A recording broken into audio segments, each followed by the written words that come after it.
Good evening, everyone. Today is Monday, April the 19th, and we are thrilled to welcome you to our virtual town hall meeting. I'm Joe Malash, I'm the superintendent here in the Cherry Hill Public School District, and we are thrilled that so many people have taken the opportunity to spend a little bit of time with us to talk about the We Return to Learn plan, discuss our current implementation of that plan, and then we can talk about our planning for the 2021-2022 academic year. So as people continue to log in and get situated, I'm excited to introduce our panelists for this evening. Just make sure we have everybody straight.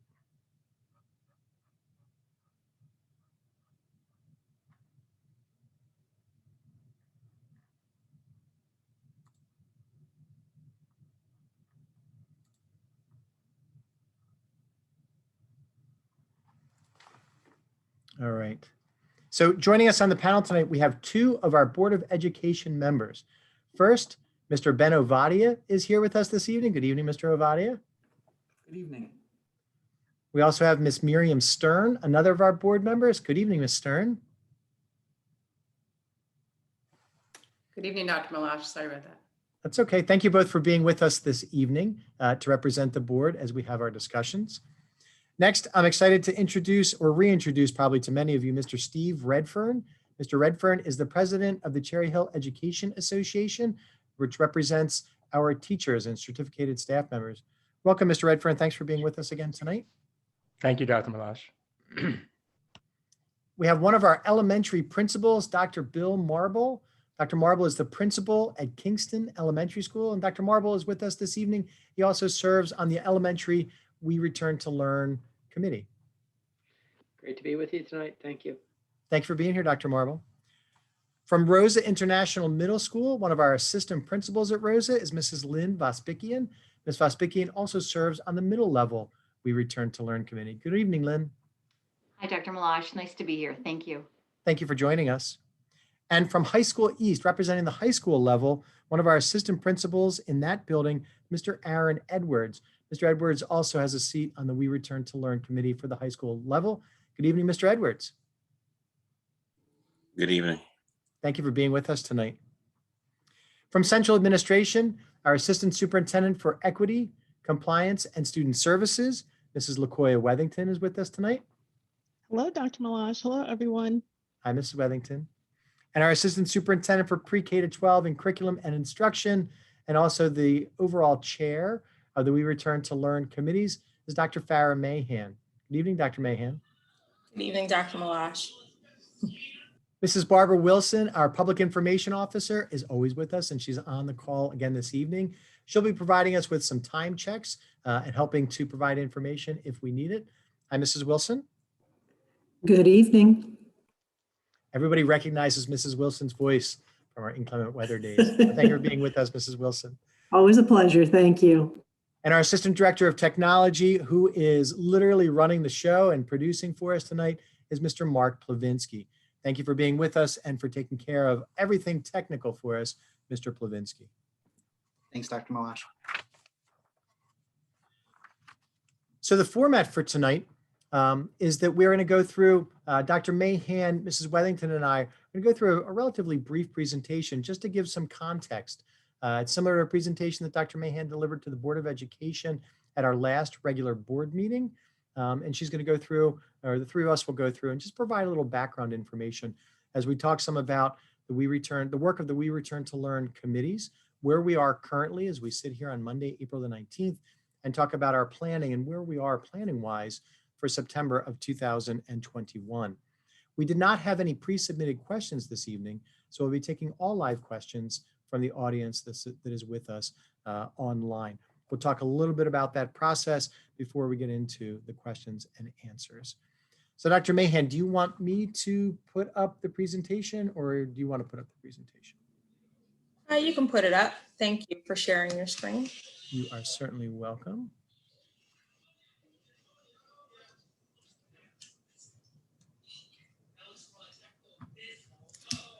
And just while we're waiting for Dr. Malash to share his screen, I noticed that we already have a hand raised. And I just wanted to let members of the community know that the presentation will be about 8 minutes long, and then we will jump right over to questions. So Dr. Malash, thank you for sharing your screen. And we can jump right in with the first slide. So thank you to everyone who has joined our town hall meeting this evening for updates regarding the We Return to Learn plan. So as always, I start with the slide with our district mission statement, and highlighted is in an ever-changing world. How appropriate is this statement, even more so now that we are in the midst of a pandemic and we are being tested in ways that we have never imagined. We often speak about preparing students for jobs that we can't even imagine or that haven't even been developed yet, but we must be responsive.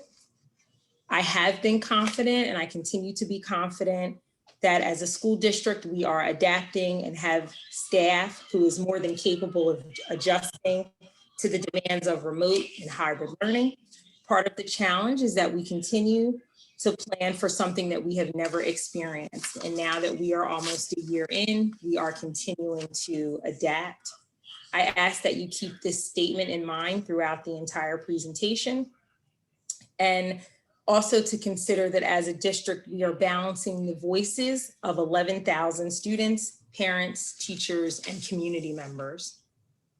In addition to our district mission statement, I also just call your attention to our Board of Education strategic goals. Our goals speak to student wellness, purpose and passion, and connecting beyond the classroom.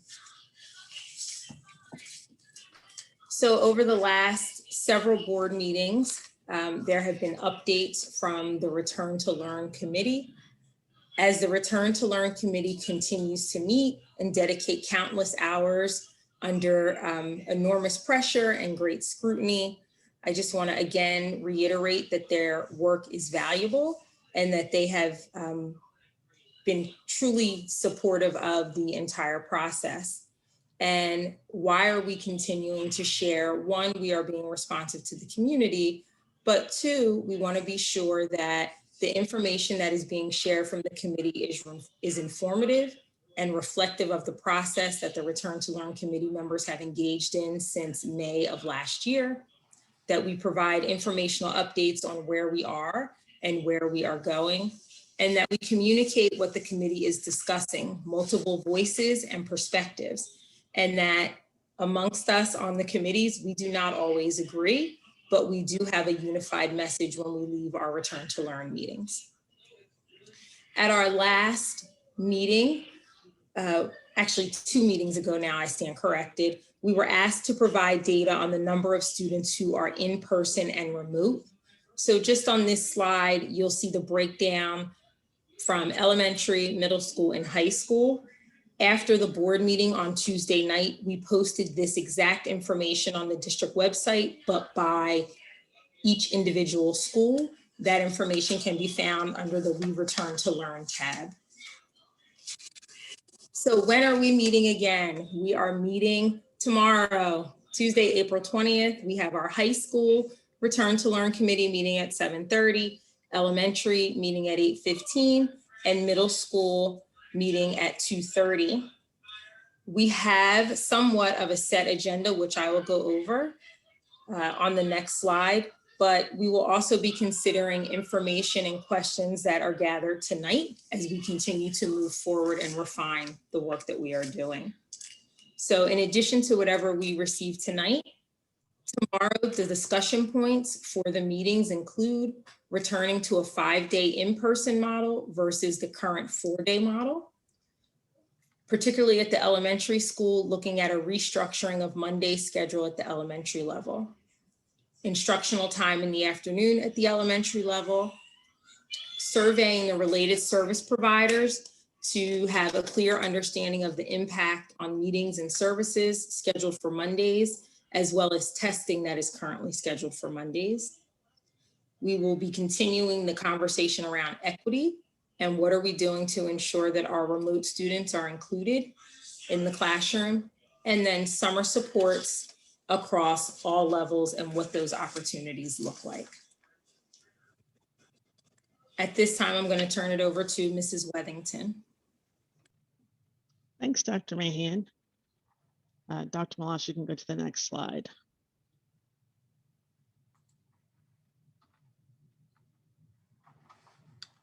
Just not quite sure why it's not moving. Here we go. There we go. Sorry. So parents of students with disabilities may have questions about services that were missed as a result of the pandemic. The district will be addressing this issue via compensatory education. So I will talk a little bit about that process. So the goal of compensatory education is to remedy either the knowledge or skill deficits that students may not have had the chance to achieve. Those services, we'll be looking at those services that were missed during the pandemic.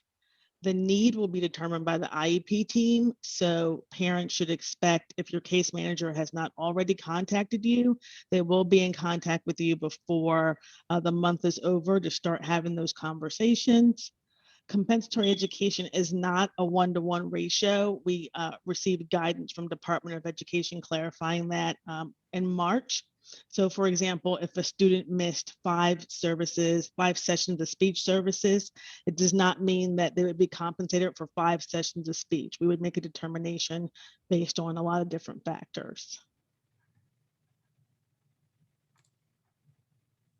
So the IEP team will gather and have conversations about the student's skills and progress, their current status, and then that team will make a determination about what's needed, what kind of service, the type of service, how often and how frequent the student would need it, where the service would occur.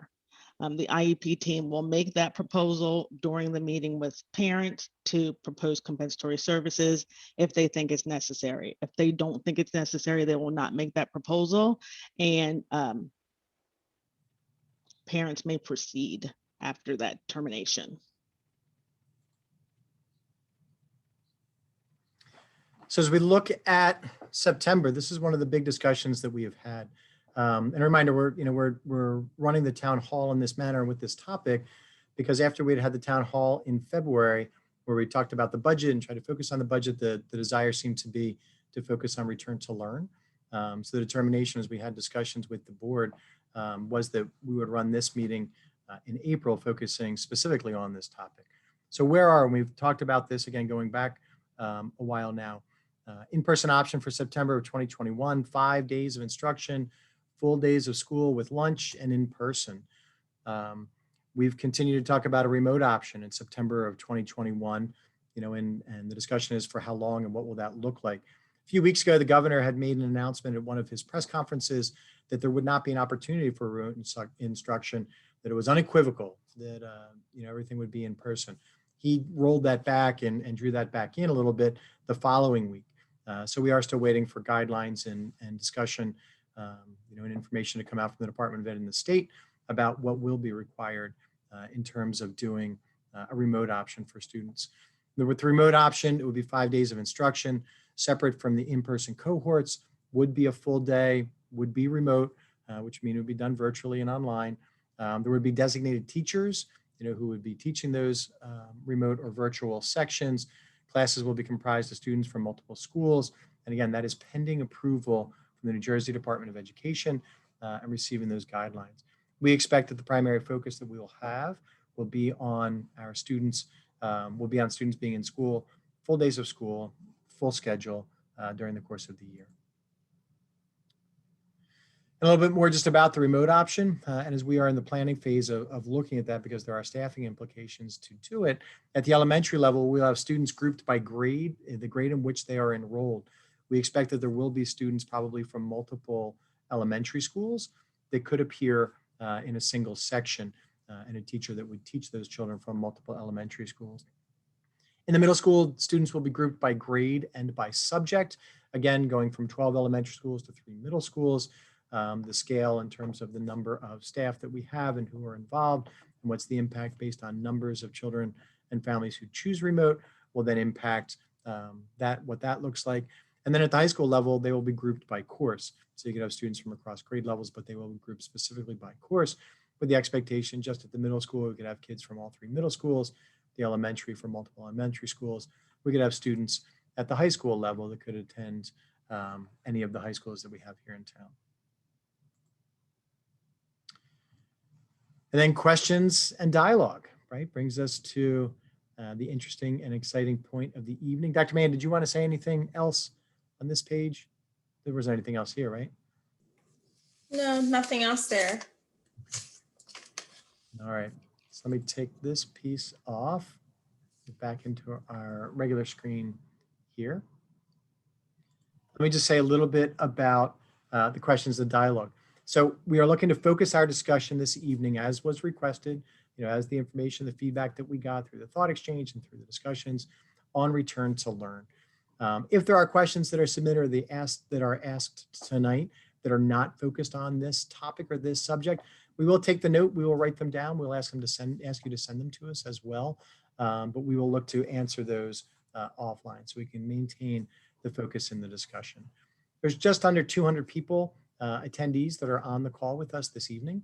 So I'm sure that we will have questions that will come up. We want to be able to address as many of those as we can to go through.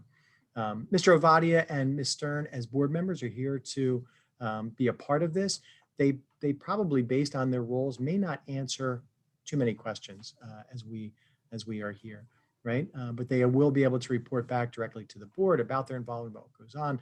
If there is something they can answer, certainly they will jump in and participate in the answering, but they may not be able to answer many of the questions as we go through. But that's why we have the rest of these experts who are on with us this evening.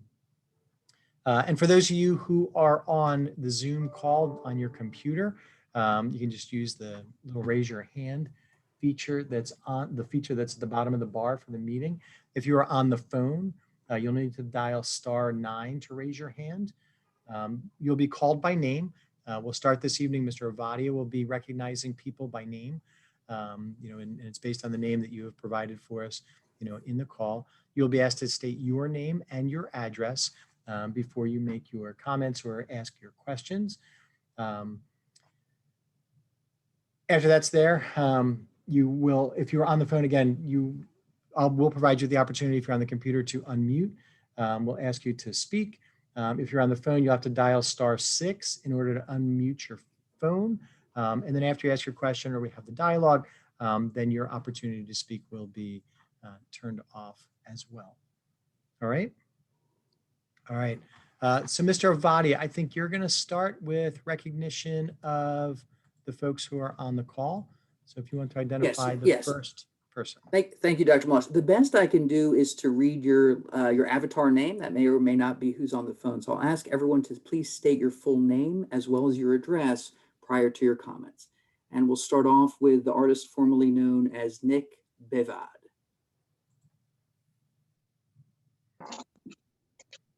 Thank you very much. Can you hear me? Yes, we can. Nick Bevid, 1213 Cropwell. Are virtual Mondays a health and safety measure? And if not, what is the justification for them at this time? Thank you.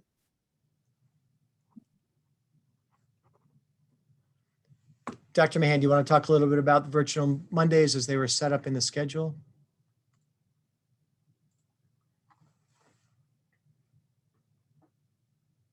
Sorry, I apologize. I'm trying to capture the question and then get my thoughts together as well. So thank you for your question, Mr. Bevitt. So Mondays have had a variety of purposes throughout the pandemic. So initially, there was a concern and a need to make sure that our staff had appropriate professional development.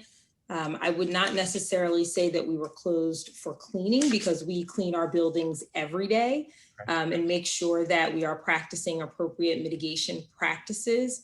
We have used Mondays for professional development. We have used Mondays for support of small group instruction for students. We have used Mondays to provide related services supports. We've also used Mondays for very specific testing for students. And a concrete example that I can give for you right now is that we are using Mondays to provide access testing for our English language learners. We have approximately 450 ESL students within the district, and we are required to provide mandatory state testing for language proficiency. And right now that is one of the things that is occurring on Mondays. So I don't know if anyone else on the call would want to add to that, but the Mondays have definitely been designed to support a variety of student needs and services throughout the entire pandemic. Dr. Mahan. I can also add, we were using Mondays to provide related services and to conduct IEP meetings because we were trying to reduce the amount of time that children and staff were removed from direct instruction for meetings. Another important piece at the elementary level was the social emotional learning that was taking place on Mondays. So really focusing on SEL as a separate standalone time. At the middle level, again, to sort of piggyback on what Dr. Marble would just mentioned, guidance took a very active role for middle school students on Mondays. As you can imagine, there's been a lot of supportive counseling that's been needed this year. So Mondays has given us also that afternoon and that opportunity. Great. Mr. Edwards? And at the high school level, just to reiterate, the other two grade levels has been used for SEL support for our students. Also, it allowed us opportunity to meet with our INRS teams or 504 teams and various committees. Thank you all for contributing. And I agree with Dr. Mahan. Mondays were never set up for additional cleaning. I know there was a lot of discussion with folks at the end of last summer, back in the fall, about, in quotes, doing deep cleaning of the buildings. That's not what those days were ever used for. We did the cleaning and the disinfection in the buildings were done and continue to be done on a daily basis. That's not something that was left to a certain day. The other piece is we have increased the number of students who are receiving instruction in school. While we're still above 50% of students who are attending or signed up to attend in school, we're still a little more than 40% of our students who are receiving instruction at home. Mondays, even from the beginning, allowed our teachers to have children all together. Both cohorts were together when we were on the full virtual, and now that we are in the mix of virtual and remote, it has allowed teachers to see the children all on the same platform, which provides a level playing field for all children as they go through. So, great first question. Thank you for getting us started. Mr. Abadi, would you like to recognize the next person? Next up is Kristen McIntyre. Please start with your name and your address. Hi, Kristen McIntyre, 410 Drain Road. I am curious what would limit us from coming back full days at this point. And if it is lunch, then do we have, are there specific plans in place to help students have lunch at school? Thank you, Ms. McIntyre, for your question. I'm not sure if there's anybody that wants to jump on, or you want me to start? Dr. Malash, I think you should start with this one. Okay. So one of the challenges as we look at the difference between the abbreviated days, which we are using at all three levels, elementary, middle, and high school, and going to a full day, lunch absolutely is a big piece of that. And the amount of time that we would need to be spent in lunch, how lunch would be distributed, where children would eat, the amount of time that children would be in the same vicinity with their masks off. The guidelines about the food consumption, even as the CDC has changed their guidelines about what they consider to be appropriate in a classroom, going from 6 feet to 3 feet, again, changes a little bit depending upon the age of the children. That does not change some of the other guidelines that they have. For instance, being a close contact of someone who is COVID positive still is, if somebody is within 15 minutes of someone, even if they are wearing a mask, less than 6 feet away from them. So if we have children in classrooms who are 3 feet or 4 feet or 5 feet, then they are automatically going to be a close contact because they're less than 6 feet. When they take their masks off, and again, you introduce eating, then we have to look at what does that space look like. And again, it would look different at the elementary level than it would at the middle school level than it would at the high school level, based on the number of students and where the kids could eat and their utilization of space, both APRs, classrooms, and then extends how long it would take in order to serve lunch. At the elementary level, the lunch period is 50 minutes long. At the high school level, the lunch period is 50 minutes long, and it's broken in half. We serve a few hundred children in elementary school eat lunch. In high school at East, you could have 2,200 students, and more than 200 staff members that would eat lunch in that same amount of time. Yes. Even when looking at the number of children who are attending in school, what that looks like with space, and then how much time we would have to spend just on meals, and whether that would impact the instructional time, starts to look dramatically different. So that is one of the major hurdles, that we have. Looking at planning for it and opening the school year in September with full days, distribution of food, where people can eat, and again, what the mitigation requirements will be, that come out from the state in terms of regulatory sense, is one of those things we'll continue to look at and continue to work with. So I don't know if any of the building-based folks want to just talk about what challenges as we look ahead to September that you anticipate in those. I'd be happy to say that, looking at in an elementary school, our APRs are all-purpose rooms. And so when we look at moving from 2 lunch periods with students in that room eating to possibly 4, of course, that means we're going to extend the number of lunches. That means we're going to extend the window of time for lunches. Keep in mind that those all-purpose rooms are also used as instructional spaces. And so that creates a challenge for us with phys ed.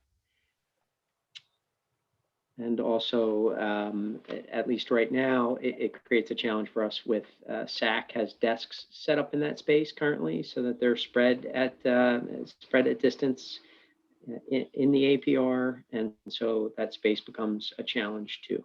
So there's just 2 other considerations that we'll be grappling with for sure. Thanks, Dr. Marble. Dr. Malash, I'm happy to add to this for the middle level. Again, space is always an issue for everybody, but we've been very conscious of looking at student movement in the building and around the building through this evolving, process.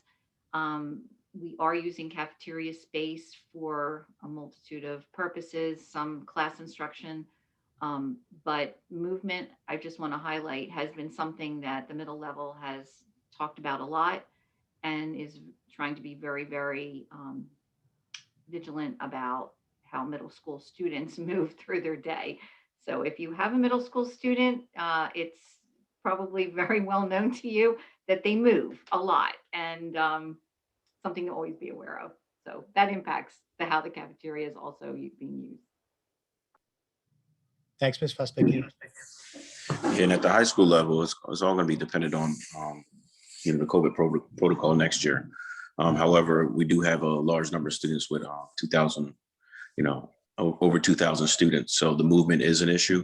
Also finding spaces large enough to kind of still socially distance the larger classes that we have, our choirs, our instrumental courses, and some of our gym classes. So those are going to be some of the issues that we're kind of working through now in regards to, plan for next year's reopening.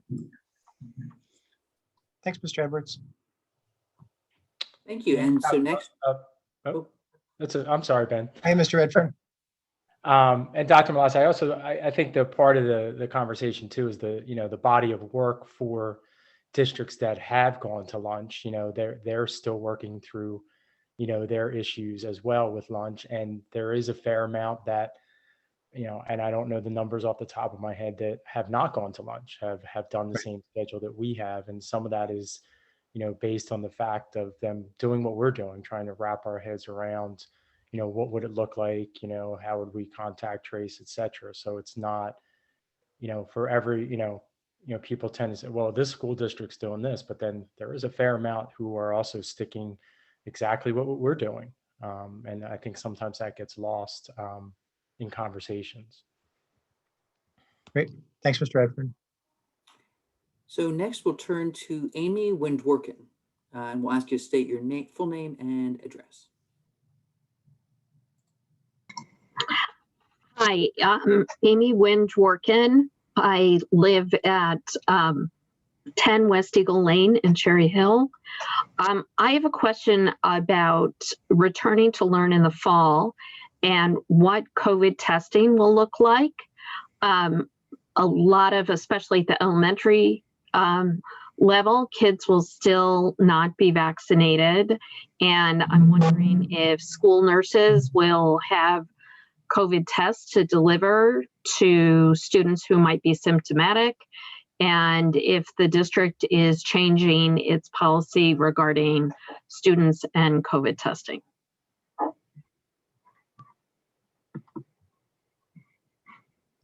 Thank you, Ms. Dworkin, for your question. Mrs. Wethington?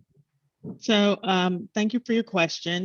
As based on the information that we have as of right now, we don't anticipate having tests available for nurses to provide COVID testing of students. We would continue to follow our current practice. Children will screen before they come to school, and if they're symptomatic, they will be utilizing different nursing space until someone can come to pick them up. Did I miss the second part of your question? I apologize.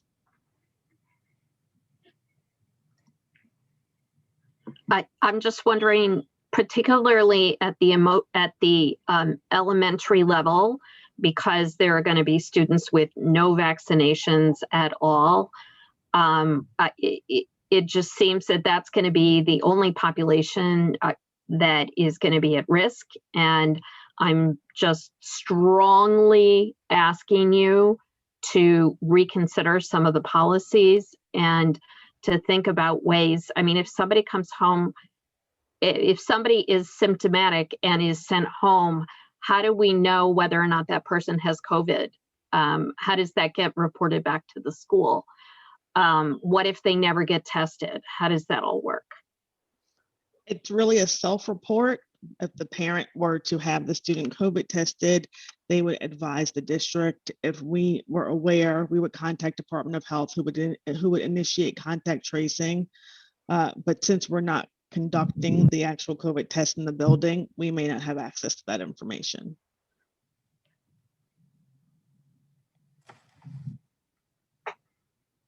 Thank you, Ms. Dworkin. Okay, next up is Michelle. And again, the full name and address to start. Hi, good evening. Can you hear me okay? We can. Great. So Michelle Feinberg, 1233 Chanticleer. I have two questions for you. One is regarding the Mondays. I understand that we're working towards September back full days, and that's amazing.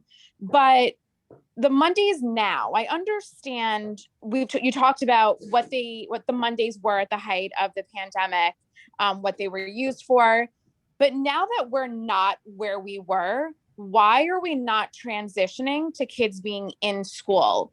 And the activities and things that you said, the learning that's happening on the Mondays, it was happening while the kids were in school. So why are we losing a day of in-person instruction for things that kids can be doing in school? As far as the SEL learning with the guidance counselors, why can they not be doing that in school? Mondays at the elementary level, at least for my son, it's almost a 2-hour break of independent work. When you're in school for 4 hours, how is that day? How can you say that that day is a successful day when for 2 hours they're on their independent work? When if they were in school, they'd be doing the same thing. The teacher would have the same small groups. My question is, why are we waiting till the fall when the kids need to be in school now? That's my number one. My second question is regarding lunch, especially at the elementary school level. Why can kids not eat in their classrooms? The 6 feet, the 3 feet, kids are sitting on their own. They're not talking, spitting in each other's faces. They're not that close that they're contaminating their germs. Why at the elementary level are we not talking about kids being in school full days, or at least eating lunch in school? And going on with that, have you been speaking with other districts and other superintendents where their kids are successfully in full day, or where their kids are successfully eating lunch in their classrooms? I can tell you my niece on Long Island has been full day since day one in September. They eat lunch in their classrooms. They go outside for recess. So I'm just curious as to why the extra research of other districts and how they are doing it is not being done, and why our kids are still suffering on Mondays when there's, at this point, no real reason for that to be happening. Thank you, Ms. Feinberg, for your question. Dr. Mahan, do you want to start? Yes, I will jump in with this one. So we answered a lot already in regards to how the Mondays are being used, but I just want to go back for Ms. Feinberg, just to remind you that for tomorrow on our agenda, one of the bullet points on the presentation was that we are going to be looking at a restructuring of the Monday schedule at the elementary school. And that we will be, again, also reviewing 5 days versus 4 days of the in-person model. Regarding other, we reach out to districts across the county and to the county superintendent. I can't speak to what's happening in New York, but what I can say is that we do reach out to our colleagues across the state of New Jersey because they are following, for the most part, the same guidelines that we are following. It may be different in New York. We have already seen instances where there are different practices being followed between Camden County, Burlington County, Gloucester County. So our primary contacts are within the Camden County area. Dr. Malash, myself, Mrs. Wethington all sit on consortiums comprised of directors, assistant superintendents, and superintendents across the county. And the pandemic, return to learn, mitigation practices have been at the forefront and have dominated every conversation since last May. So I don't know if Dr. Malash, you want to go back to reiterate the conversation that we had regarding lunch in the classrooms. I believe that was the 3 parts of Mrs. Feinberg's question. Sure. Thanks, Dr. Mahan. And yes, Ms. Feinberg, as Dr. Mahan said, so in the county, in Camden County, superintendents in the county meet with the executive county superintendent, Dr. Pugh Bassett, and Dr. Nawako, Pascal Nawako, who's the county health director. We meet every Thursday and discuss what the current Cali score is, discuss what the impact is in Camden County, discuss vaccinations, and discuss the practices that are going on in schools and in districts across across the county. And there definitely is a bit of a mix at times in terms of what's there. As a school district, we have always erred on the side of being cautious. We continue to do that. Our responsibilities for the 11,000 kids and the 1,700 employees, who make up Cherry Hill Public Schools on a daily basis, and then corresponding, the 6,400 families or so, that send their children to our schools, whether virtually or in person, on a daily basis. The impact of the mealtime together and the children not wearing the masks, as they eat, absolutely has an impact if the child comes back COVID positive. Where we've seen across the county where entire classes then, are shut down, for the period of time, because children have been exposed. Wearing the masks and remaining 6 feet, or if kids are less than 6 feet, they would end up being a close contact. But if they can remain 6 feet, that changes what that is. We're in constant contact with other folks. We'll be participating in a discussion on Thursday. One of the statewide organizations is we'll talk to superintendents from across the state, about what's going on and what people are doing and what's working and what challenges have existed. So and Dr. Malash, can I jump back in just for another comment? I was rereading the notes that I had written down for Mrs. Feinberg's question. And one of the things that I just want to reiterate is that I believe the term suffering was used, or the word suffering was used. And we have had a number of students who have experienced adverse childhood experiences during the pandemic and all sorts of trauma. I would not say that our students, and I'm sure Mr. Redfern will reiterate this, our teachers have done an extraordinary job in making sure that the social emotional needs of our students are being met, that students are being seen and heard and included in the classroom setting, whether virtual or remote, and virtual or in person.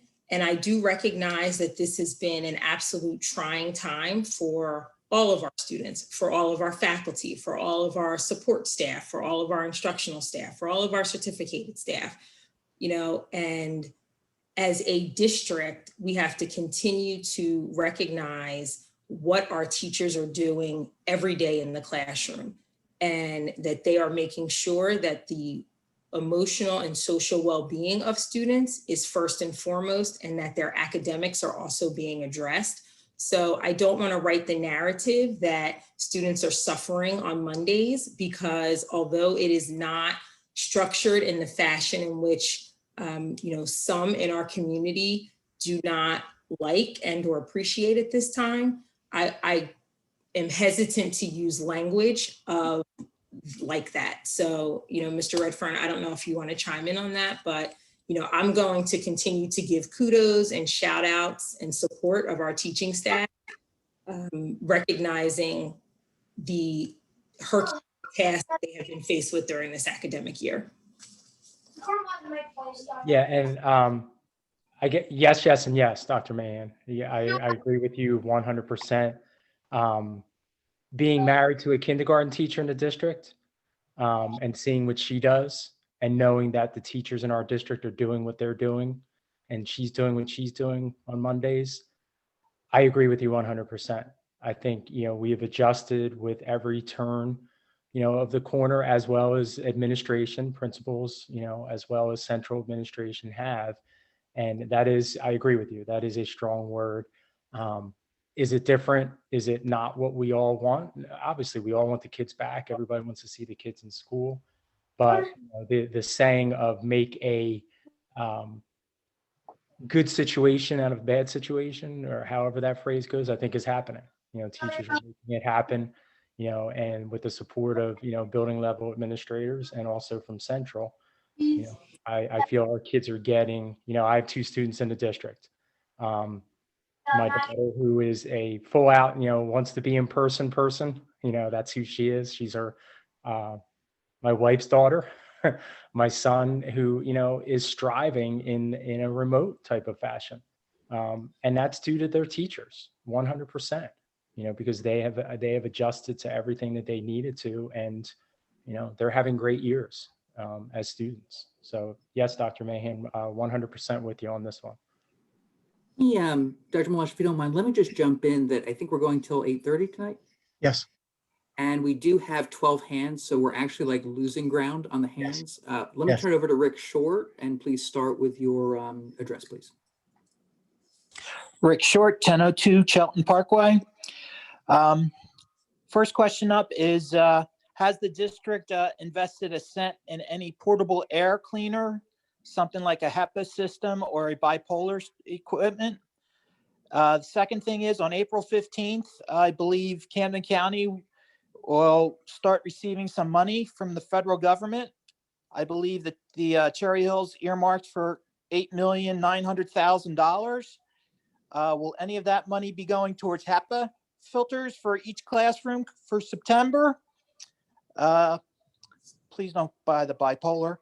And under testing, is the district studied anything going on with BioWorks out of Boston? Because I know the Boston schools are doing it, the Newark schools just started doing it, and Baltimore schools are doing it. And then finally, any word on pumping extra air in before school and after school? And a shout out for what a great job the district and teachers are doing with the window ventilation. Thank you, Mr. Short. All right. Dr. Malash, would you like me to start off with the grant funding, and then you can respond with the other? Okay, I know you're probably looking for some stuff. So Mr. Short, thank you for your question. So in regards to the federal funding that we will be receiving, the district will be receiving additional ESSER II funds. ESSER II funds are earmarked for anything to support issues that have occurred in your school district related to the pandemic and COVID-19. There is a pot of money dedicated or allocated specifically to, and I'll use the state's term, but learning loss and or acceleration of learning for students. And then there have been funds dedicated for mental health and mental health resources. Each of the areas indicated under the ESSER II funds have very specific and specific guidelines that must be followed. An example that I will give you is that for the funds to support academic acceleration, 75% of those funds must be used for STEM and math based instruction, I believe. So we will be following the guidelines as outlined by the New Jersey Department of Education in each of those areas. Dr. Malash, I'll turn it over to you regarding the questions about air intake, portable airs. Thanks, Dr. Mahan. So we have looked at individual units, HEPA filter units for classrooms. We've met with a number of different vendors over the past couple of months as we anticipate the additional federal funding coming through. I expect that there'll be continued discussion about that and information to be presented to the board at some point in the next month or so. We are still waiting on the final guidelines about when we will be able to access the funds. There are two different pots of money that will come through. One is the ESSER II and the other is the additional CARES money that will come out. We don't know yet when each of those buckets of money will be accessible for us, but we have been working with, we've had our architects, and folks that have been doing the assessment of the district over the course of the past year to identify where there are some ongoing issues that need to be addressed. And as we are well aware, based on the presentation that was done at the board meeting a few weeks ago, there's a lot of work that needs to be done within the district. But we are looking at individual and portable units that can be used in our instructional spaces. Like I say, there'll be more information about that. Our maintenance team and folks have been working to make sure that the unit ventilators are continuing to work, which circulates air into the classrooms. And that's done throughout the course of 24-hour periods. We are not using any other outside tools to pump additional air into the space or to circulate additional air other than what is currently being done. So thank you for the question. Well, with that, we'll go to Jessica Fingerman. Please state your name and address. Hello, Jessica Fingerman, 1764 Morris Drive. First thing I wanted to say that I very much support the 5-day option. I understand the concerns about unmasked eating and lunchtime, but I would like to see the kids go back for the 5 days a week.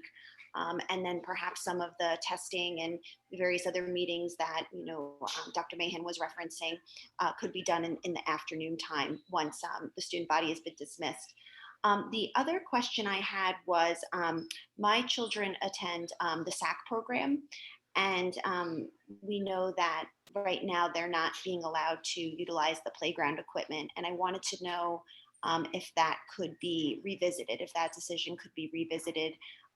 After all, the playground equipment, over at Challenge Grove Park or any sort of, Camden County Park, and even the playgrounds after school can be utilized by the children. So, I think in regards to social emotional learning and their health, it would be good for them to be able to have that time to be able to play and, have a little bit more normalcy. The other thing I wanted to ask is if it would be possible to put the letters that are going out to families related to quarantining or COVID positive persons to be put on the website on chclc.org, because I know that there's been a lot of confusion in relation to the dashboard. And I think that, why reinvent the wheel? The letters are already created and disseminated and are public information. So, they can just go on the website. And that's all my questions. Thank you very much. And I appreciate everything that you guys are doing. Thank you all so much. Thank you, Ms. Fingerman, for your questions and your comments. We will certainly look into the playground equipment. I know that we were waiting on updated guidelines from Camden County Department of Health as it relates to schools and what that looks like. So we will, that's a discussion that's been ongoing. I know, that we recently spoke with Mrs. Rockhill from the Early Childhood Center. It's a question that has come from our elementary schools as well about use of the playground equipment, and about cleaning in between or what are the current protocols. So we will find out about that. We can certainly look into what it would take to post the letters on the website as well. So thank you for calling in. Next up is Kim Gallagher. Kim Gallagher, 1537 Hillside Drive. First, I just wanted to state that, Dr. Malash, you mentioned that there were no email questions. That option was not provided in the statement that you sent out last Friday with the postcard. So that might be why you didn't receive any email comments. Unfortunately, as I sit here listening to the comments from the administration regarding 5 days, Mondays, next year, just not hearing any tangible responses. You keep talking about how, everything's changing. We can't compare ourselves to other districts. They're doing one thing, we're doing another. It just doesn't feel like you guys have done anything this year to try to advance, the offerings of in-person learning. And, your excuse right now is that lunch is an issue based on the recommendations from the state. Well, what if they're the same next year? What's going to happen then when you're claiming now you can't do lunch because of the recommendations, and they're same next year, and you have more students to deal with? Why does it not make sense just to bring the kids back now, try out the options that you guys have discussed, assuming you have discussed anything, and then kind of use this as a trial and error for the next 2 months, so that by the time fall comes, you all have had, a couple months of figuring it out, so that it's, a well-oiled machine by next year, assuming, the restrictions or the requirements haven't changed. Hold on, Parker. And I would truthfully, I just would like tangible answers, because it just feels like all we're getting are talking points. Thank you for calling in for your question, Ms. Gallagher. Or questions. I guess I would tell you that there's been an incredible amount of work that a lot of people in the district have engaged in for more than a year now, in terms of what goes on. So I'm sorry that it comes across to you that there isn't any work that's been done in the district, because there's an incredible amount of work, like I say, from a lot of people, which has changed the impact and the outlook and how we are delivering instruction and services to children at each level within the district. Going through trial and error, one of the, again, as we've talked about throughout the course of the year, we've been able to identify in terms of internally in the district what challenges will exist with meal distribution and with kids eating lunch, full-on lunch in school at each one of the levels. We've talked to districts, we've gone and seen districts that are doing meal distribution to see what it looks like. We know what the challenges are that they've experienced when there have been positive results. We really are not looking at a trial and error situation when we're talking about people's health, and how we are approaching it during the course of this year. As we continue to move through April and into May, as more of our adults, both in the community and within the school district, have the opportunity to be fully vaccinated, where they can be those 2 weeks beyond their second shot, or beyond the finishing of their shots, that also has an impact on what we look at and how we can approach things. Health and safety are always going to be the primary focus of what we do, which has led to some additional challenges for us. And speaking with, we speak with many parents and families and staff members who not only have the opportunity to call in or on calls like this, but communicate in other ways as well, that aren't necessarily as visible and vocal in a public sense. And we have to take all of that information together. We've worked with and provided credibility to the committees that have met, as Dr. Mahan says, for more than a year now.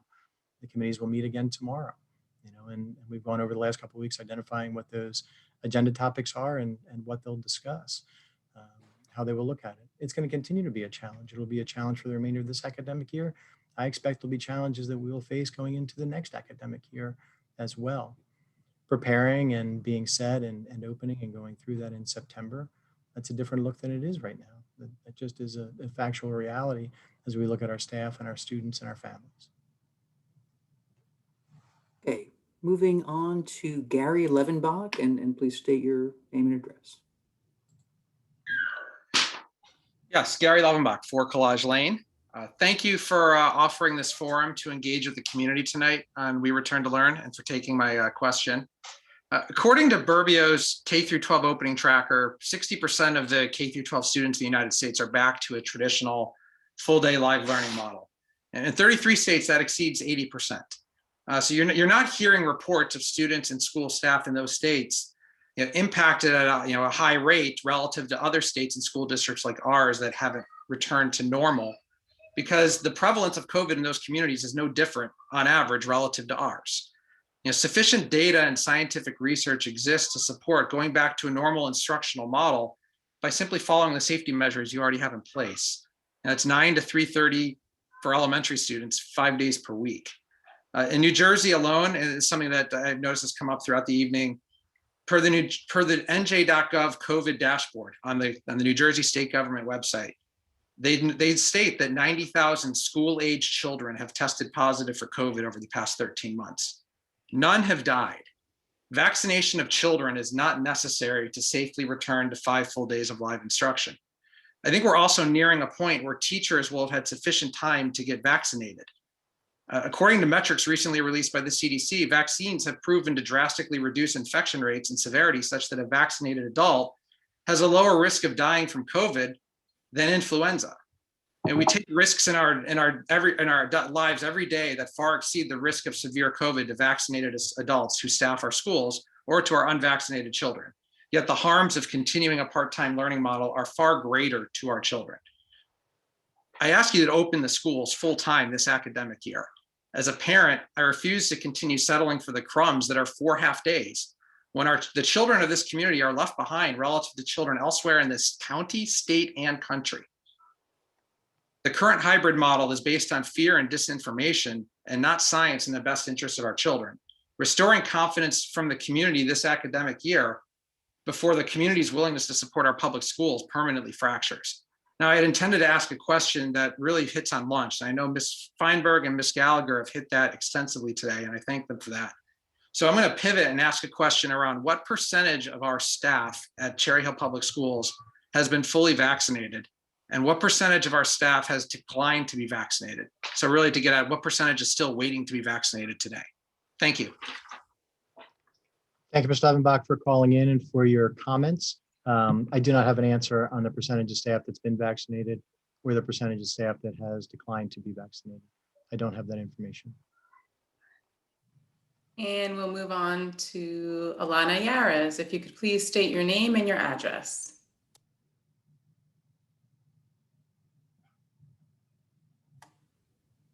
I'm sorry, I just saw Alana Yaras' name drop off. If she returned, if she got to the bottom of the list. Got her. There you are. Alana Yaras, if you could state your name and address, please. Go ahead with your question. Alana Yaras, 6 Gately Court. I just wanted to know, you mentioned next year about this remote option cohort that has to be, I guess, approved by the NJDOE. I'm just wondering if it's comprised of children from multiple different schools. What happens if the pandemic ends in the middle of the year, or this is no longer offered? Has the district thought about what happens to those kids that now wouldn't necessarily be remote and it seems like they're at like their own school? Do they go back to their home school? What happens with that? A bunch of people asked about lunch already, so I feel like that question's been answered. I had a question about busing and how busing would look like in the future in terms of this year. Most people, I think, opted out of busing. What will busing look like next year if most people want to no longer drive their children and instead are going to be on buses? How will the social distancing work for that? I know that's a long time away, but always good to talk about it. And then the third thing is a question that possibly won't get answered about Barkley. One of my children is eligible this upcoming year, and she was put on a waiting list. And I know that the past several years there has been no waiting list for Barkley. So Is that due to social distancing guidelines? Has there been thought, is there enough interest in the community that maybe we should expand and have a larger preschool or another preschool, just so that any kid or any child in the district who wants to go and be a peer model versus those that have IEP could attend a preschool? Great, thank you, Ms. Harris. So the discussion about, or the question about what will the remote instruction look like and the pandemic ends and all is clear. So that's one of the questions as we face right now with looking at the Department of Education. You know, is it something that we will be able to offer, you know, from the outset that, you know, we ask parents to make that commitment for the full year, you know, and this is what it is, and we'll be able to do it for the full year. Is it something we'll be able to do for the semester? You know, we can't offer that for credit for children unless we have the okay from the Department of Education, right? So the way that that's worked for this past year has been under the executive order the governor signed more than a year ago, as what is provided for virtual instruction and to meet the guidelines, you know, the state sets out. So that is a question. And if students move out of the virtual option, what does that mean for them to transition, you know, into brick and mortar, you know, in the school? How do they re-enter into their home school? Because yes, we expect, especially at the elementary level, that there will probably be students from multiple schools that will be assigned to a class, you know, to go through. Now the teachers will be following the same curriculum that's followed in the brick and mortar school. So we expect that by the end of the academic year, the children will end up in the same spot.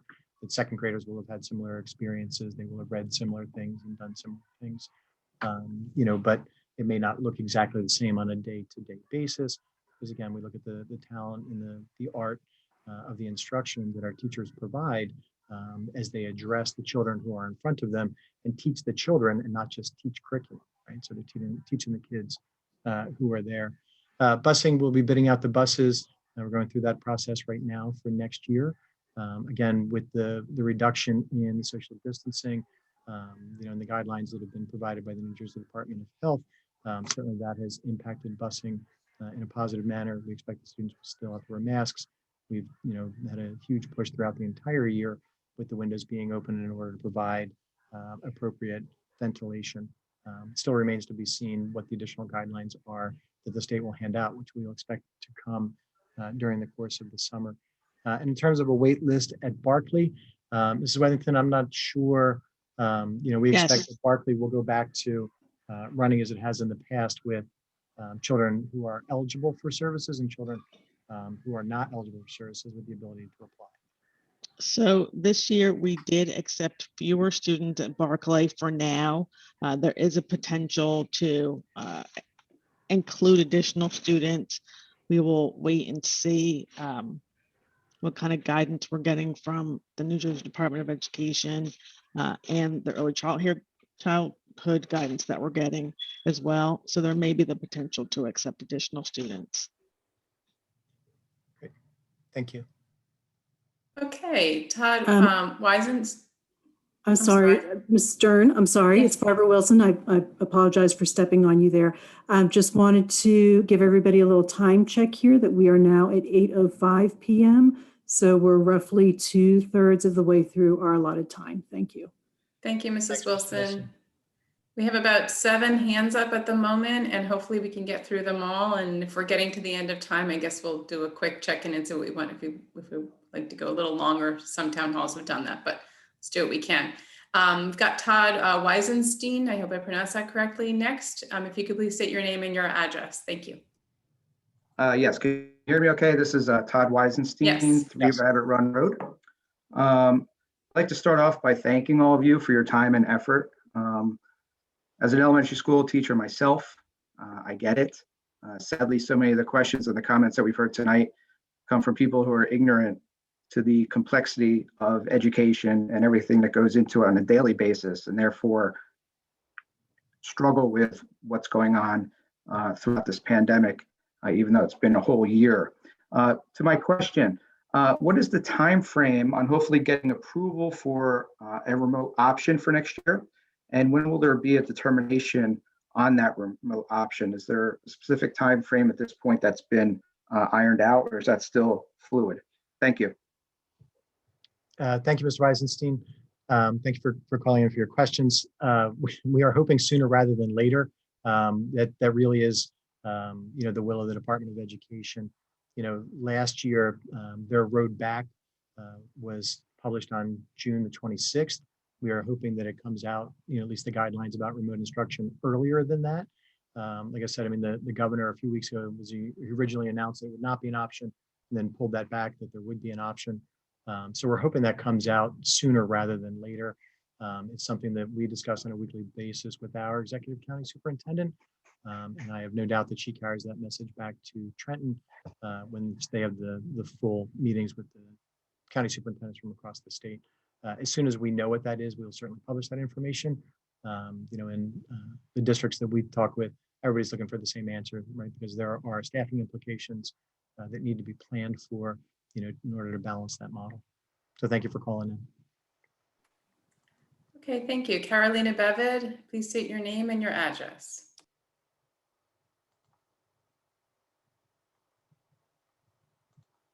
Okay, looks like Carolina Bevid, are you there? We dropped off. Oh, yes, we can. Thank you. A couple things. One, I feel like it should be addressed that the previous caller just called some previous commenters ignorant. That didn't seem polite. Also, as a teacher myself as well, I don't feel like I'm ignorant. I feel like I'm actually enlightened as to why in-person learning is so important, especially for elementary students. As for the suffering comment that was made before, my son is suffering, especially on Mondays. He cried multiple times today. I don't feel like the social emotional curriculum is addressing any pandemic-related stress or trauma. It's a very prescribed curriculum that the past couple weeks has been talking about how to play with friends, which seems especially inappropriate because kids at school aren't even allowed to play together. But my question is, how does the board stay updated on recent scientific studies about the costs and benefits of keeping schools closed and the efficacy of the safety measures currently being taken? And with the abundance of evidence and scientific data that exists, a lot of it that was mentioned by Mr. Levenbach that supports kids being in school and socializing, what data and evidence is the district basing its decisions on? I know you say you meet with the health department, and yes, of course, like COVID prevalence in the community is important to consider, but it's not the only consideration. So what other evidence and data and studies have you been using to inform your decisions?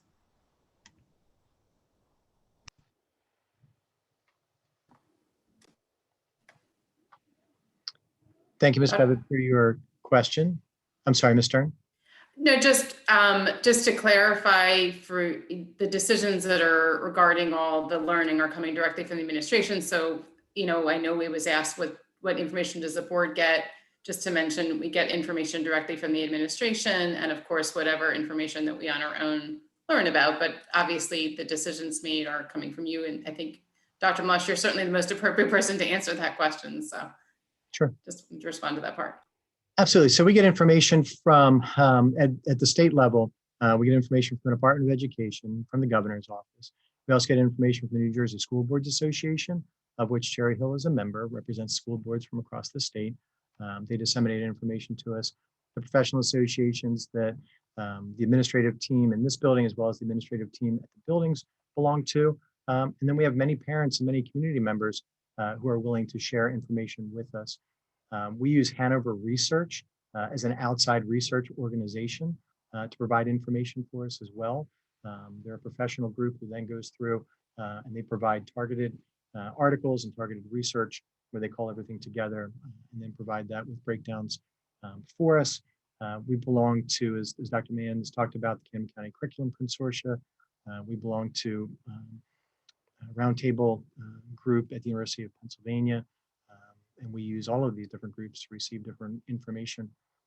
Often the regulatory guidelines, which is what we are legally responsible that we must follow, don't necessarily keep up at the same pace that articles are published or that information comes out. So there is a time frame. There's often a lag between what comes out and then when changes are made or when those determinations are made through the regulatory groups that we have to follow as a public school in the state of New Jersey. Dr. Malash, can I also jump in here for a second? I know you mentioned it regarding our work with Hanover Research, but I just wanted to add that the Return to Learn committees, since the beginning of the pandemic, we have shared a variety of resources and articles and briefs that have been put out from all sorts of educational organizations. We have read those, we have used those to inform a lot of the decisions that we have made over the pandemic. So that is one, I guess, on the academic side of the pandemic that we are doing to continue to inform the decision-making process. And I was gonna jump in and Mrs. Bavad, thank you for pointing it out. I did have a note to point in and we went on to the next question, but I do believe that our community is in fact well-informed. And, although we do not necessarily agree on all of the steps that we should be taking as a community, this pandemic has definitely displayed the complexities of education and what we are dealing with on a day-to-day basis. Our community is informed. Our community is asking us to make some really tough decisions and to respond to some hard questions, which we appreciate, and that's what we're here to do. Although we may not agree and be lockstep in all of our decision-making processes, I do believe that we are all working in the best interest of our students. So Mrs. Bavad, the comment was heard. I did hear it myself, and I would be remiss if I did not speak to it as well. So thank you for your comment and for your question. And I think we're up to the next person, Mrs. Stern. Thank you, Dr. Mahan. Gabrielle Clark, if you could state your name and your address, please. Yes, hi, this is Gabrielle Clark, 1205 Liberty Bell Drive. So as a taxpayer, I was really disappointed that there was not a call for submitting written comments for tonight's meeting as it was in the past. You're assuming that everyone is available to participate at 7 p.m. on a Monday, and that's just not reasonable.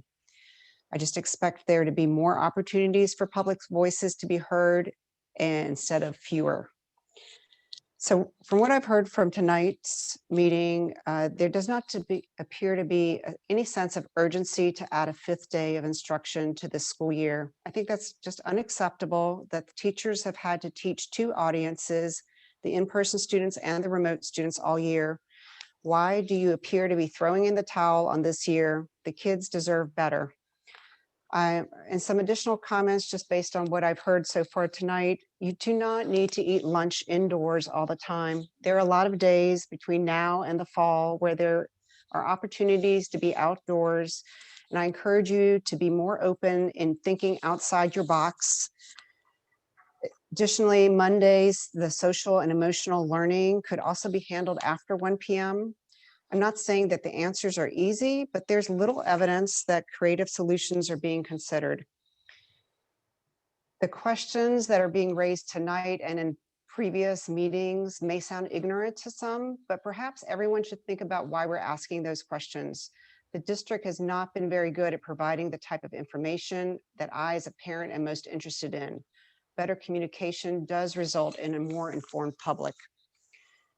And then another observation, my only experience in a union environment is with the UAW, the United Automotive Workers, because I worked in automotive manufacturing for over a decade. The UAW does a much better job of representing its members. I don't understand why the teachers don't demand better representation. I have an additional question. Dr. Malosh, you said you don't know the percentage of teachers that have been vaccinated or were going to be vaccinated. Will you be asking for that information? Yes, Ms. Clark, we actually have asked staff to provide us with a copy of their vaccination card, but we don't require that, nor can we require them to do that. But we have asked them. I was just asking whether you might be sharing that with the public. Will I be sharing what? If we've asked people? We have asked No, people. the results of your surveying the teachers. So we are not going to do a direct survey of the teachers at this point to find out who's vaccinated and who has not chosen not to be vaccinated. It's a medical choice that they have the opportunity to make. We have asked people that have been fully vaccinated to send us a copy of their card so we can keep it in their medical file.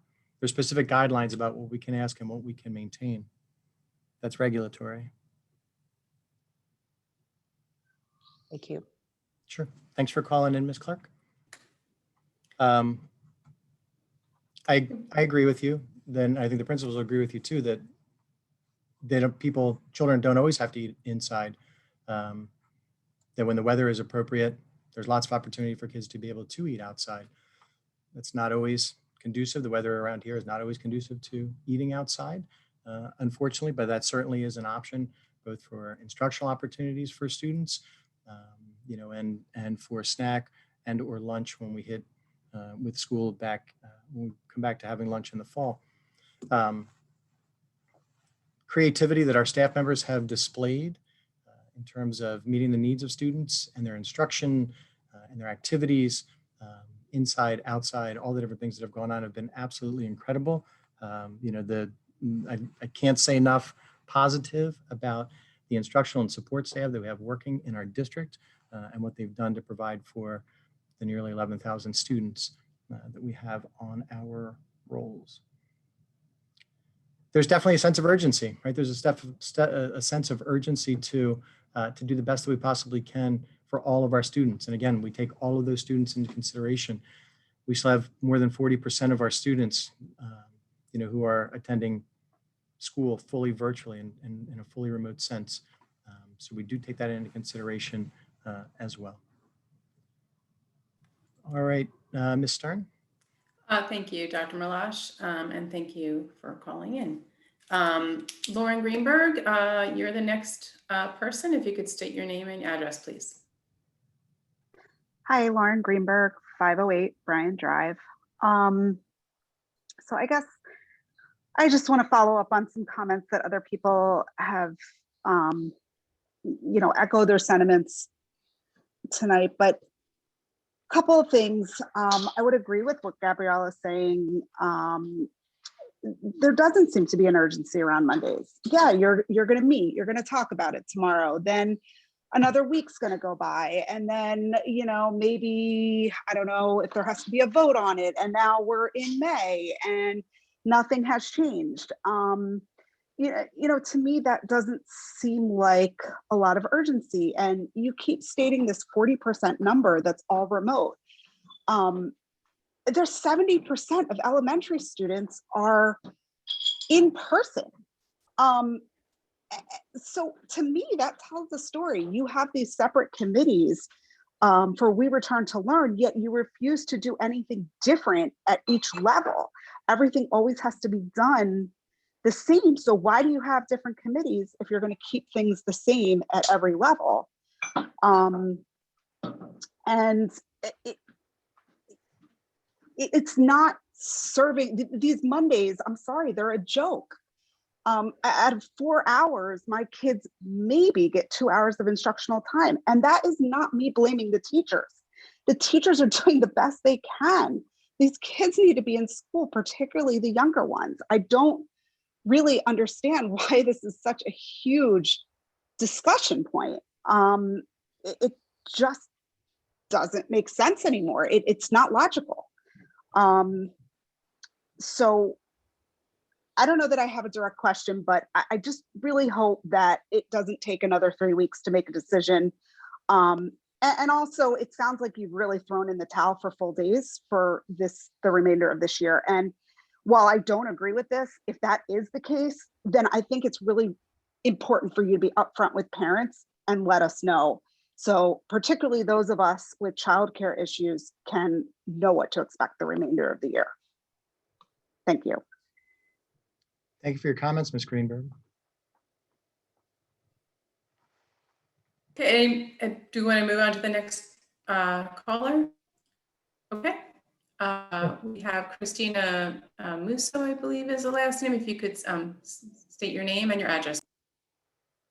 Hi, my name is Christina Musso. I'm at 11 Scattergood Road.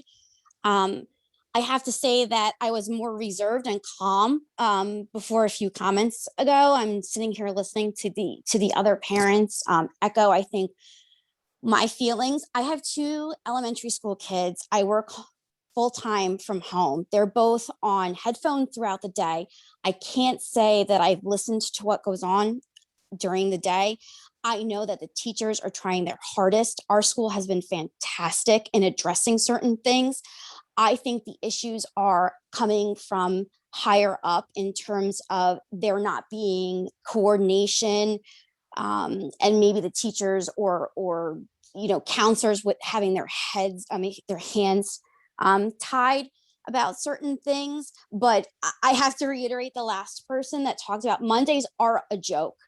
The kids talk about their feelings, and it's the same counselor presentations that they got last year. I've heard from other parents that the third graders get the same presentation as the kindergartners. This is their social and emotional learning and the regression that they've taken. I really am taken back, and then maybe suffering, the term of suffering is too harsh, but if you to sit here every day and watch the kids and the issues that they're having, I do feel like my kids are suffering. And frankly, I'm not ignorant either. I know what the teachers are going through. I know it's difficult for everybody, but I really think we don't have enough coordination at a higher level and to think outside the box. Why are we trying to take the same approach for high school, middle school, and elementary school? I brought up concerns last year at the end of the school year. I said, in case the kids happen to go back in the fall, will there be some sort of a coordinated attempt to kind of discuss the fact that, hey, we've been stuck in the house for several weeks or months, and this is what, whatever our new normal is. I haven't seen that yet. I don't think anything specific to the pandemic for the smaller kids that maybe don't understand what exactly is going on. They miss their friends. They miss their structure. They miss having a full day of school. And frankly, I've given up, frankly. And this is why I don't even bother. I haven't even bothered commenting on other meetings, because I've thrown in the towel for the year. I figured nothing else is going to happen. My goal is to make sure that the kids get into school 5 days a week in the fall. And same as the last caller, if we're kind of throwing in the towel, if what we're asking for is completely unreasonable and unattainable, then just be honest to us and let us know. And so we can just forget about trying to fix this year if it's unfixable and put all our efforts into the fall. That's all I ask, is just for a little bit of honesty and being a little bit more prepared for next year than we were for this year. Mr. Avadia? Oh, I'm sorry, Mr. Avadia, you had your hand up. Did you want to speak? Yeah, I just, it's a thread of a couple comments, and I just want to make sure it's clear. It was a call-in caller that talked about ignorance. No one on the panel, no one on the board, no one in administration has used those terms, nor I believe feels that way. What we're trying to do is get a sense of people's individual experience today. And so that there's not something like it's your experience. So no one's thinking that like we believe that what you're calling in and sharing is your experience, and we need to learn from that. So remember that it's no one on this panel, and we're not sharing that view that this is ignorance. We're being educated as to on the ground how this is working in families. Now, I think we might be well served by maybe passing the torch for a minute to Dr. Mahan to talk about what's going to be discussed tomorrow, because I hear a lot of people saying, I don't know, and I don't know what to expect. In our early presentation, we did try to do a little bit of that, and I feel like maybe that piece of the narrative is lost. So what will happen is tomorrow, right, as we return to learn committees, I believe there will be a full report a week from tomorrow at the board that will be informational. The point here is not to hide, and I think a little bit of a procedure may give people a little bit of assurance. But again, no one's calling you ignorant, and no one is really at all behind that. But we cannot censor calls coming in. This is happening live, and so that's just a reality of this forum. So sorry about it. It won't take too long. So thank you, Ben. And I don't know, Dr. Malash, you just started to speak, and or if Dr. Mahan wants to take the floor as per Ben's suggestion. I was just thanking Ms. Musso for her call, and certainly we hear and feel and understand her frustration. Yeah. Yes, I agree with that. And just to go back to what Mr. Avadia said, thank you for your comments. Just again, to reiterate what is on the agenda for the meetings tomorrow: return to learn for 5-day in-person versus the current 4-day model of instruction, the restructuring of the Monday schedule at the elementary schools, which would include the SEL component that many individuals are speaking to this evening, instructional time in the afternoon at the elementary schools, surveying related services staff to get a clear picture for Mondays and the impact of us returning for Monday in-person learning. Continuing the equity conversation, someone mentioned that we have approximately 70% of our elementary students who are in person, and why are we not doing things differently across the levels? And then summer supports as we are starting to plan for learning acceleration and support for the summer months. So, and that's in addition to any comments that we received tonight. We do have all of half of the co-chairs for the elementary, middle school, and high school return to learn committee, as well as pupil services, on the call with us this evening. So they are also hearing the dialogue and the feedback from parents to help inform the conversations that will occur tomorrow. And I know that we are at 8:27, so I will stop my comments there. Thank you, Mr. Ovadia. I also just want to jump in and, I think echo the reality that everyone's reality is slightly different. And that includes my own reality with my own kids and my neighbors and my friends. And, the teachers, the administration, this is definitely, and I don't get to tell anybody else what your reality is, because you're living it and I'm not. And I think that's, something that we all, keep in mind. And I think there's a definitely,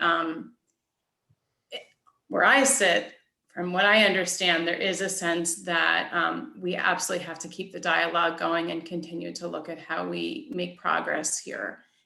So just wanted to acknowledge that. And I want to move on to Kelly Gasly, and then I think we can decide, just depending on everybody's ability and preferences, whether we extend this time a little bit or if we end close to the 8:30 marks.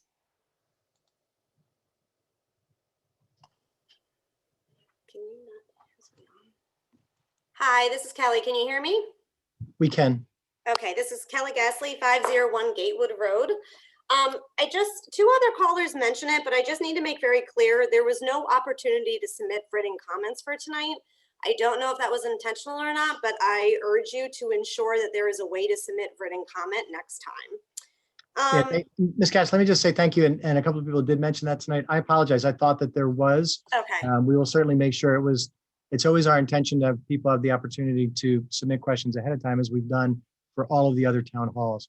So that certainly was not done intentionally. And if people had questions, I apologize. They certainly could have sent them via emails they do for the board or whatever, but we will make sure that that's up.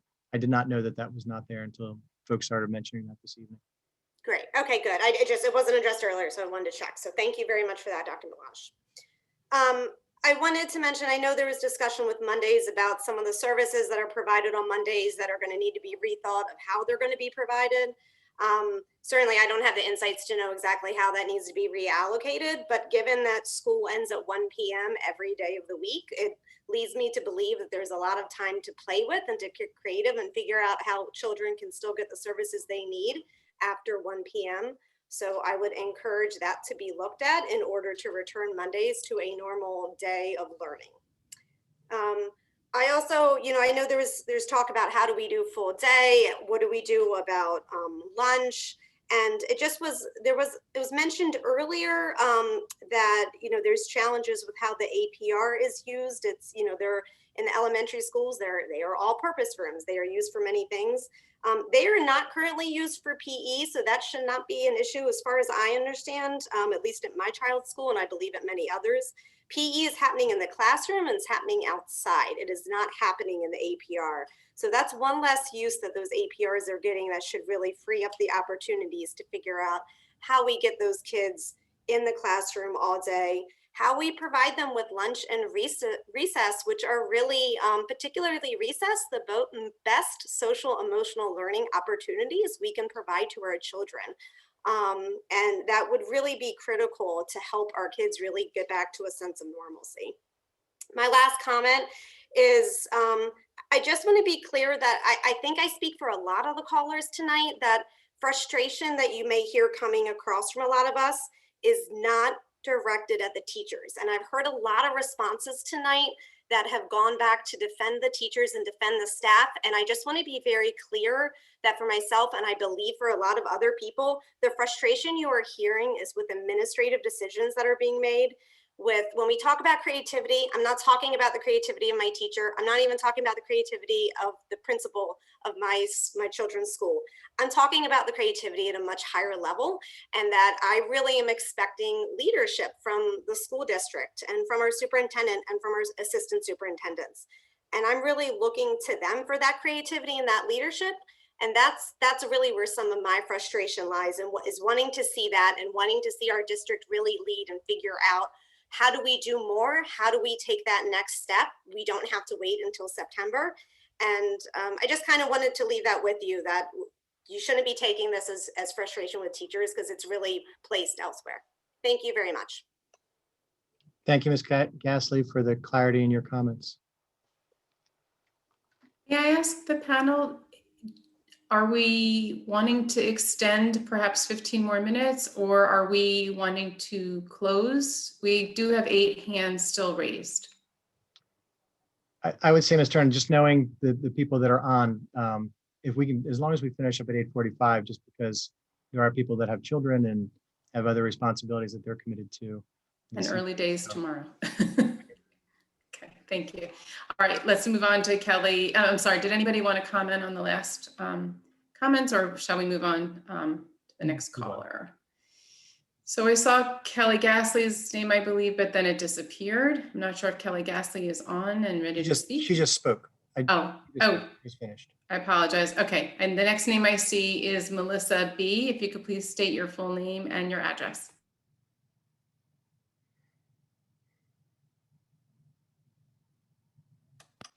I want to know what's your plan to bring self-contained kids and those kids with IEPs and 504 plans back in spring 2021. Please explain how it is equitable to bring these kids in for the same amount of instruction time as all other students. Thank you. I'm sorry, could you just state your full name and your address, Melissa? Oh, I did. Melissa Bush, 420 Lavender Hill Drive. I'm sorry, I didn't hear you. Thank you. That's okay. Do I need to repeat my question? Mrs. Bush, you don't need to repeat your question. We are going to continue to provide the service that we're providing. If there are any additions or changes to the service, we will notify you as soon as we have that information. Mrs. Wethington, I just want to mention in the presentation, it was stated that at the IEP meetings, that would be where the decisions would be made regarding any supplemental instruction, if I'm using the right language. That's actually not the right language, Mrs. Oh, I Stern. apologize. It's compensatory education. It's really a separate conversation that parents will have with case managers. Got it. And okay, thank you so much for clarifying. Certainly.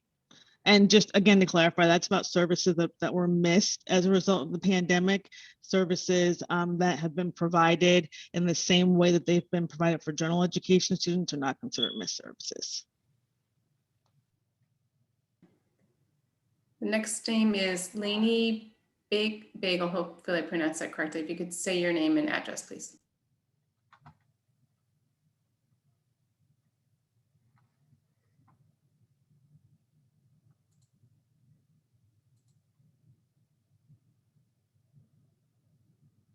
Wait,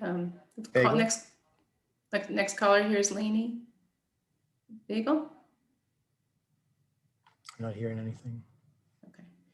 No. Okay, so we'll move on to Shannon Frost, and then if Miss Lainey Bagel wants to return later, you're welcome to call back in. You could state your name and address, please.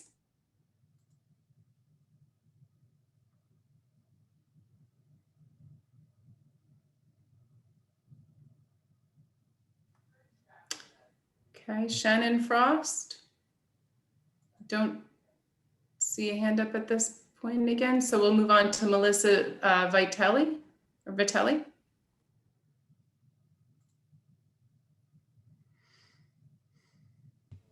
Hi, Melissa Vitelli, 309 Hadley Drive.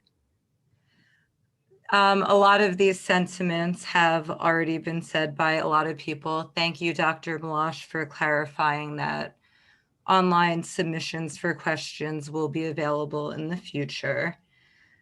A lot of what other people said, I just want to add on about Mondays. I think they are definitely shorter than they need to be. I know my elementary school student brags about how he only has school from 9 to 11 with multiple breaks before 11 a.m. hits. So I think Mondays are definitely an issue. And I also wanted to ask if there's anything to be done this year about the in-person students not being on their Chromebooks all day while they're in class.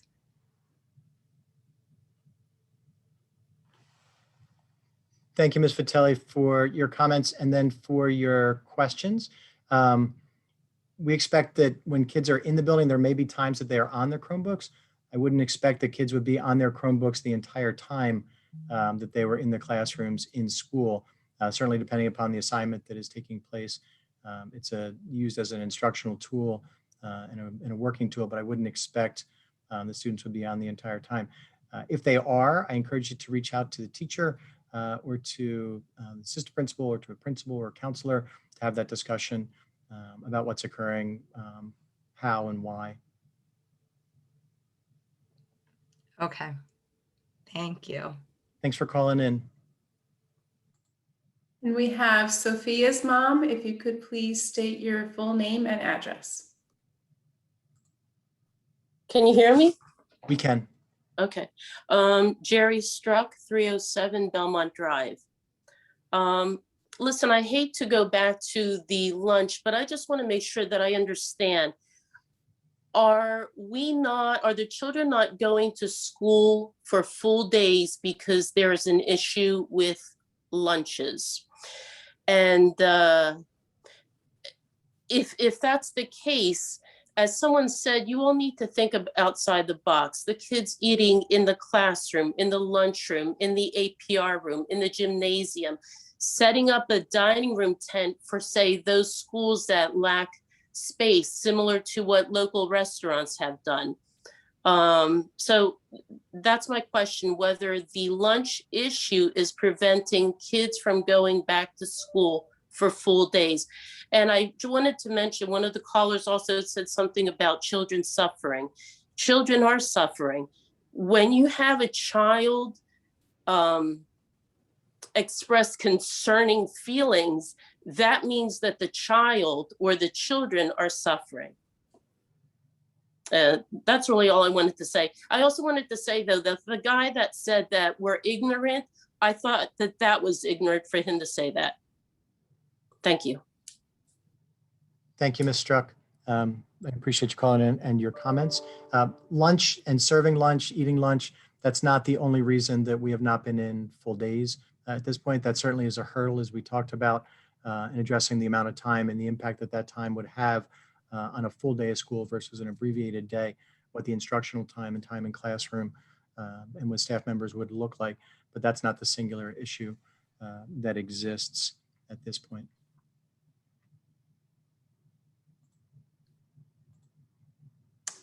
Okay, Michelle P.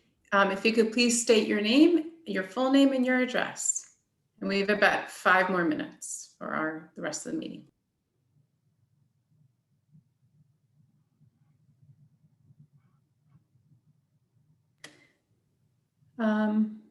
She's using an older version. She just needs to unmute. Okay, thank you.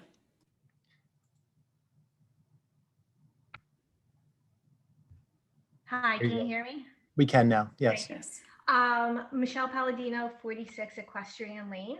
I just want to jump on and just say that we have been highly impressed with our school with the remote learning. Our teachers are absolutely fabulous. I have a kindergartner, and I can't speak highly enough of what our teachers have done, especially on Mondays.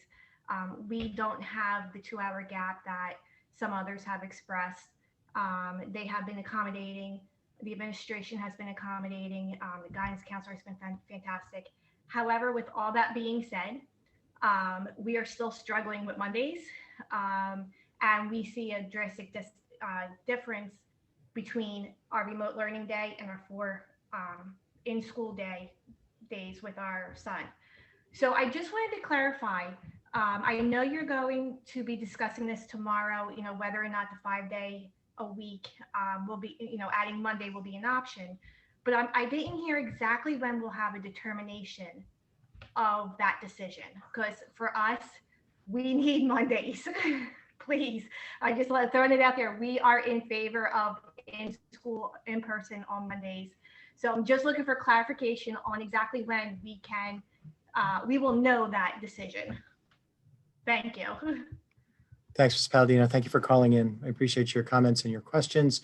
I expect it, and I will try to be in attendance at the meetings tomorrow. I don't know that I will be at all 3 of them, but I'll expect that I will receive recommendations from the committees at some point after the meetings tomorrow, just to see where they are.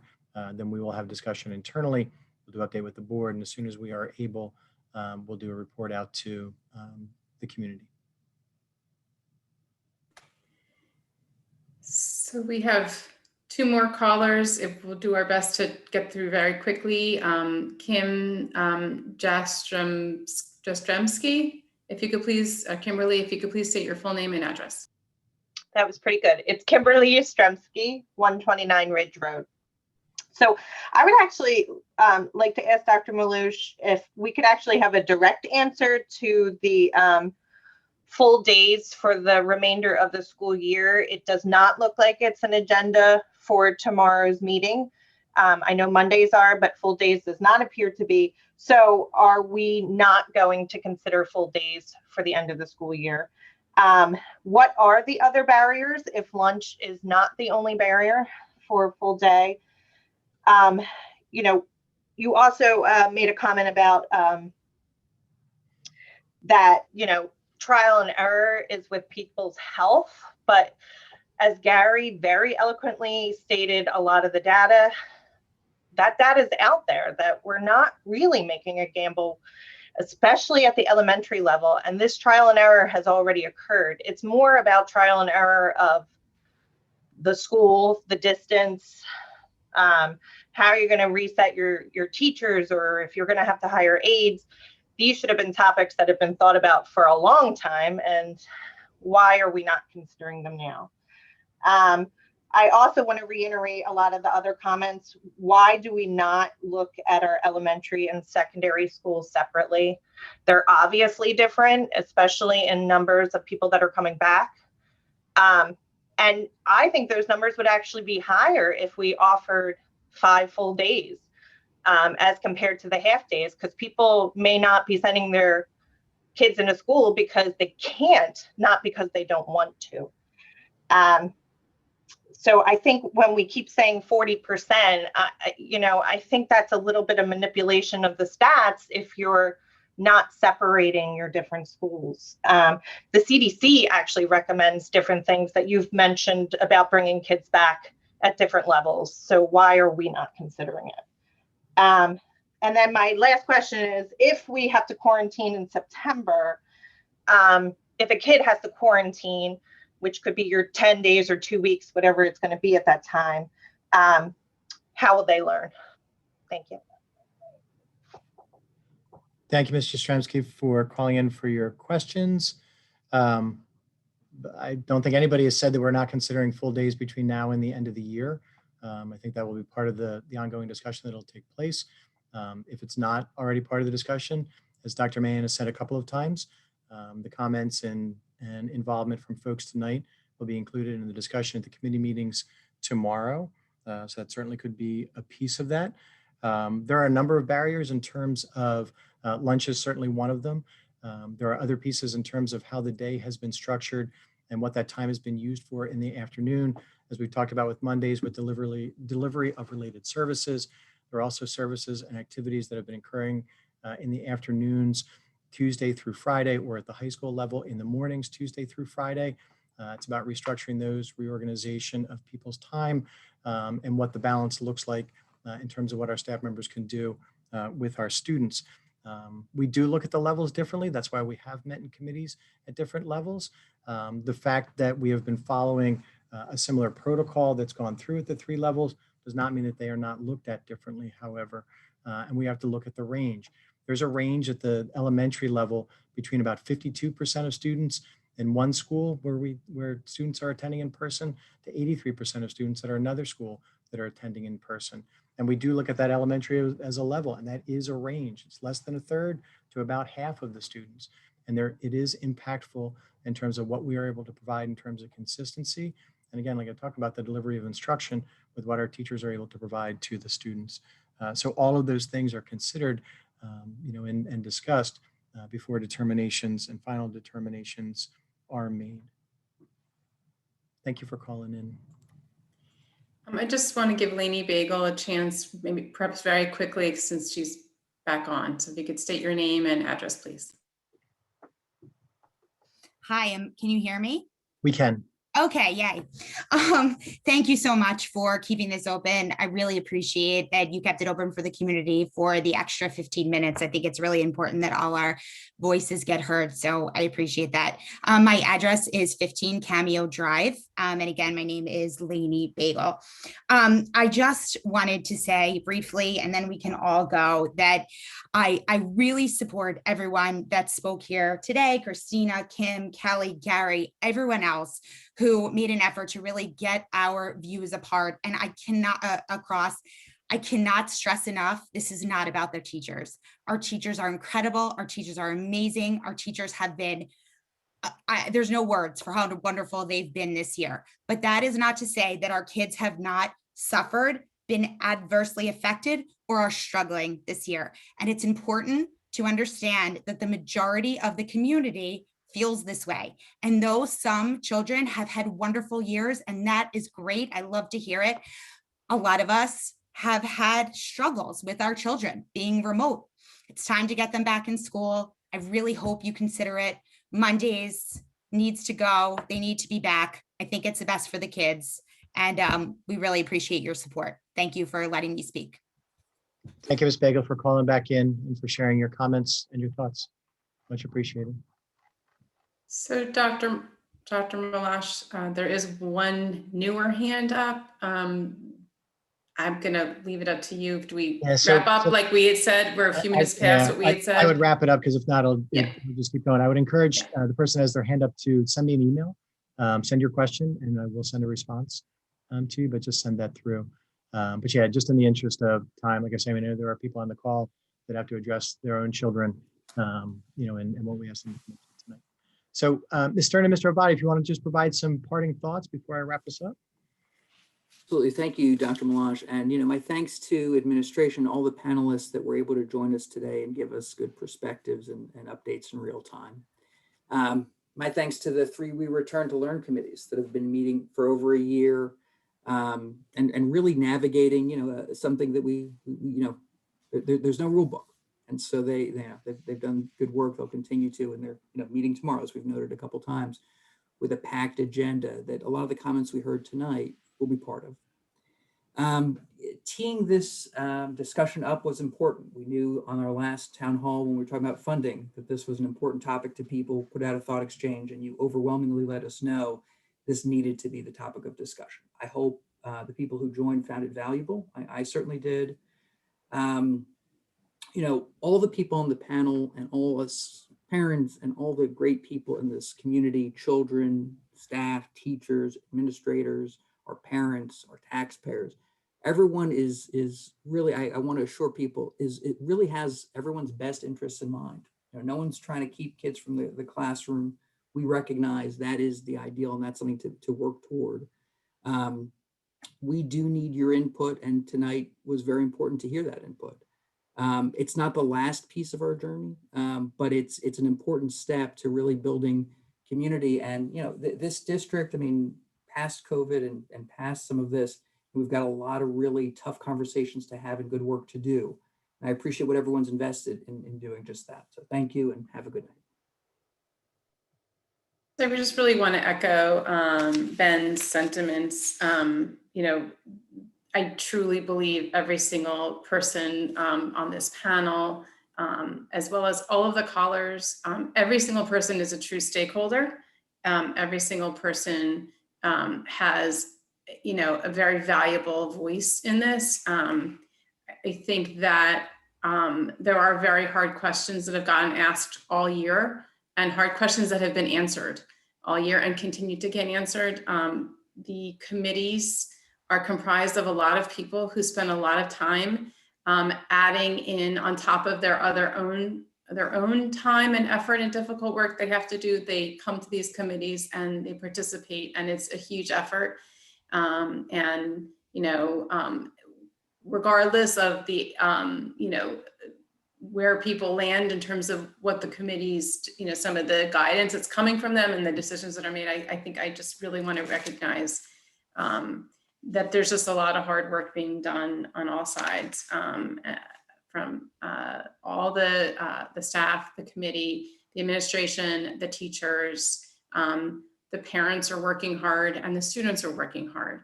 And I think I know my fellow board members were doing what we can to be part of the process.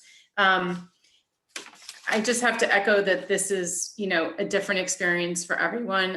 A lot of callers talked about, you know, elementary level. I think that's definitely a very important voice to be heard. There's also parents, you know, on the calls who have kids in middle and high school. I know my kids are the older kids. And I definitely hear success and struggles from families who are doing all remote, families who are doing hybrid. And you know, there's not a one size fits all, but we have to keep making forward progress. So appreciate the voice and the input. And really, I have to say, I think I am very grateful that we have town halls. We need to continue to do this. And I think that, you know, the community will continue to see that these town halls do have, do create impact in terms of where decisions are made. So thank you, everybody. Thank you, Ms. Stern, and thank you, Mr. Obadia. Special thanks to Ms. Fox-Dickian from Rosen Middle School, to Dr. Marble from Kingston Elementary School, Mr. Edwards from Cherry Hill High School East, to Mr. Redfern, all for joining us this evening, to Dr. Mahan, Mrs. Wethington, and Mrs. Wilson for being on here, to all of the callers that did call in to share questions. We will make sure at the next town hall that the early submission of questions is ready to go. It's something that we did check and look through, or that we typically look through. So I certainly will apologize for that. We'll make sure it's up for the next one. We will launch a thought exchange that'll be up by tomorrow morning. It should probably be up tonight, but it'll be up by tomorrow morning. That again continues that question about, as we prepare for opening of school, what should we be considering and thinking about? And again, people have the opportunity to weigh in, to share their thoughts and share their perspective. As you know, because we've done it in the past, we post the results of those thought exchange. The thought exchange is on our website, so people have the opportunity to see what it is and see what others are thinking and what it is that they are sharing. Part of our responsibility as the administrative team is to help to try to provide some calm to the chaos at times with what's going on. There are challenging days for all of us. I appreciate the candor and the honesty with which people called in. We hear and we understand the frustration that you are expressing and that you are experiencing. Please maintain the dialogue both with the school and at the district level. Share your ideas, your thoughts, and your perspectives. Just because decisions, when they are made, do not necessarily exactly what individuals may want does not mean that you are not heard. But please continue to share in terms of what goes through. So thank you again for your time, Mr. Plavinsky. I really appreciate you being on with us and your support. You can go ahead and take us out. Have a good night, everybody.